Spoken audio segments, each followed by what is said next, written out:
Faced with party dissent over changes to superannuation, Malcolm Turnbull slapped down any talk of a backflip after the election. And the government tried to turn the focus on Labor with a vitriolic attack on its tax policies.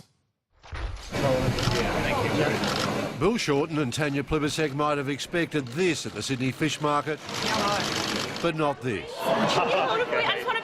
Handed the rodent as a prank. So cute. I'm going to keep this. Labor claiming rats in Liberal ranks, MPs concerned about changes to superannuation and party unrest. The government's economic plan is unravelling the longer this election goes. Seizing on these comments by Cabinet Secretary Arthur Sinodinos. If we win the election, then there'll be consultation on various changes. Who is telling the truth?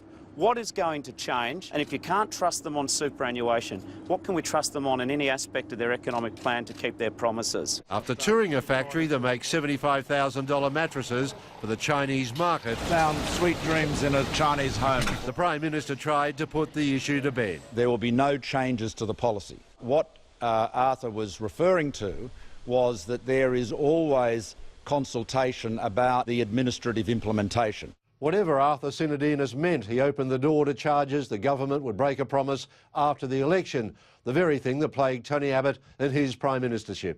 In response, Scott Morrison resorted to questionable language, dramatically ramping up the attack on Bill Shorten's opposition to company tax cuts and Labor's own tax plans. He's declared war on growth, using tax as their bullets. His chosen weapons, their war on business and their war on growth. 14 times he referred to war. The Prime Minister used it too. Bill Shorten has declared war on business. Bill Shorten has declared war. The language was seen as inappropriate on the day Australians killed in the Vietnam War were finally brought home. I think the Australian people have a right to be disappointed in the Prime Minister's language. Lane Calcutt, 9 News.